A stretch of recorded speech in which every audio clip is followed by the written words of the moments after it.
Hello, नमस्कार, आदाब, सत श्री अकाल और अस्सलाम वालेकुम। मैं हूं मोहम्मद अहमद काज़मी, लेकर आया हूं ख़ास एपिसोड। आपका खैर मकदम, वेलकम और स्वागत है। हाल ही में इजराइल ने इशारा दिया है कि उसकी फ़ौजें साउथ लेबनान में जंगबंदी के 60 दिन पूरे होने के बाद भी वापस नहीं जाएंगी।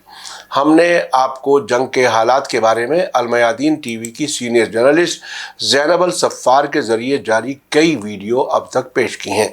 साउथ लेबनान बॉर्डर पर इजराइल किसी तरह से मौजूद रहना चाहता है, लेकिन ज़ैनब अल सफ़ार वहाँ की कुछ और ही हकीकत बता रही हैं। पहले की तरह ये वीडियो भी अंग्रेजी ज़बान में है। वीडियो दिखाने से पहले हम आपको इसका हिंदी तर्जुमा पेश कर रहे हैं। ज़ैनब अल सफ़ार ने अपनी बात शुरू करते हुए कहा है कि लेबनान किसी भी तरह की इजरायली बस्ती का कब्रिस्तान क्यों है और ये क्यों मायने रखता है। लेबनान में ज़ायोनी बस्ती का ख्याल अब सिर्फ तालमुदी पाखंड या लिबरमैन या स्मोट्रिच जैसे लोगों के ज़रिए जारी किए गए बयानात तक ही महदूद है, खासकर तब जबकि एक शिद्दत पसंद ज़ायोनी ऑर्गेनाइजेशन ने साउथ के शहर मारून अल रास के बाहरी इलाके में बस्ती चौकी कायम करने की अपनी कोशिश को दोहराया है। इससे भी बढ़कर कब्जा करने वाली इजरायली फौज ने कबूल किया है कि शिद्दत पसंद उरी तजाफोन मूवमेंट के बसने वालों का एक ग्रुप, जो लेबनान को उनके मुताबिक ग्रेटर इजराइल की ज़मीन का हिस्सा मानता है, ने तकरीबन 2 हफ्ते पहले इसी तरह का हमला करने के बाद बॉर्डर पार करके लेबनान में दाखिल हुए और तंबू लगा दिए। इन कोशिशों के अलावा 1 महीने से भी ज़्यादा मुद्दत पहले शमा शहर में ज़ायोनी इतिहासकार यानी हिस्टोरियन ज़ीव एरलिच का कत्ल करने में रेजिस्टेंस के लड़ाकों की कामयाबी ने लेबनान के तालमुदिक नज़रिया ग्रेटर इजराइल की ज़मीन के तहत होने के इल्ज़ाम को दस्तावेज़ की शक्ल देने के प्लान्स में कब्जा करने वाली फ़ौज के शामिल होने को उजागर किया।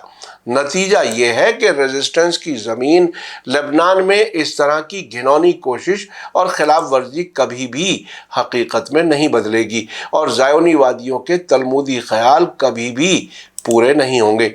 आखिरकार जब अल्लाह आपकी मदद करता है तो कोई भी आपको मात नहीं दे सकता। आइए देखें ज़ैनब अल सफ़ार का video. Why Lebanon remains the graveyard of any sort of Israeli settlement and why it matters? Well, the idea of Zionist settlement in Lebanon is no longer just Talmudic heresies or statements issued by officials such as Lieberman or Smotrich, especially after an extremist Zionist organization repeated its attempt to establish a settlement outpost on the outskirts of the southern town of Maroun Ras. What is more is the occupation army's admission that a group of settlers from the extremist Yurid Zava movement, which considers Lebanon as part of the land of the so-called Greater Israel, crossed the border into Lebanon and set up tents after having carried out the same attack about 3 weeks ago. In addition to these attempts, the success of the resistance fighters in killing the Zionist historian Ze'ev Ehrlich in the town of Shama more than a month ago revealed that the occupation army's involvement in plans to document the allegations of Lebanon's subordination to the land of the Talmudic illusion, Greater Israel.